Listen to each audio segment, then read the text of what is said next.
Ramdam pa rin sa Canada ang epekto ng digmaan sa Middle East. Apektado na po nito ang ilang sektor sa bansa, pati na ang air travel. Ang pamasahe sa eroplano tumataas na rin dahil sa giyera sa Iran. Sa gitna nito, may budget pa kaya pauwi ng Pilipinas? Ang report mula kay Reyes Santos. Well, right now, we are feeling the pinch. Kung talagang gusto nyong bumiyahe, lock in the price, bilhin nyo na. Malaking araw ang ibinawas ng mga nagbubuk ng biyahe sakay ng eroplano ngayon kumpara sa parehong panahon noong isang taon. Ayon sa travel agency owner na si Nelson Rodriguez, ramdam nga raw ang epekto ng giyera sa gitnang silangan, lalo na pagdating sa presyo ng ticket. Kung pinaplano na ang pag-uwi sa panahon ng Pasko sa Pilipinas, kung magbubuk ngayon mula sa Edmonton, dagdagan daw ang budget. Yung dating 1,800 to 2,200, ngayon 2,800 to 3K. Maaga pa po kayo magbubuk, ha? Yes, Buwan yes. pa. Oo. Ngayon, kung manggagaling ka ng Vancouver, round trip, okay, yung dating 1,200 to 1,500, ngayon 2,000 to 2,600.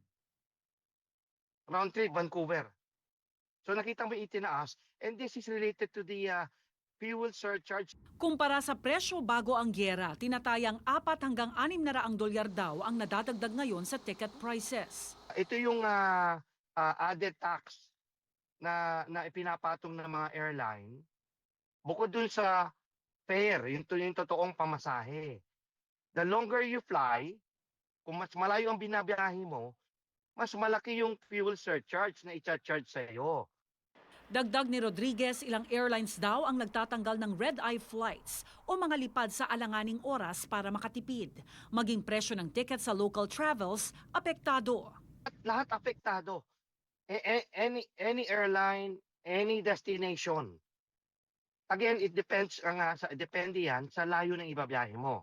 Payo ni Rodriguez, itarget ng mga babiyahe sa Pilipinas ang Setyembre at Oktubre, panahon ng low season travel. Sa ngayon ay may mga ticket na nagkakahalaga pa sa pagitan ng 1,000 hanggang 1,600 dolyar. Ito po yung mga biyahe na may mga connecting flights. Tandaan daw na ang sitwasyon ang magdidikta sa anumang pagbabago sa presyo.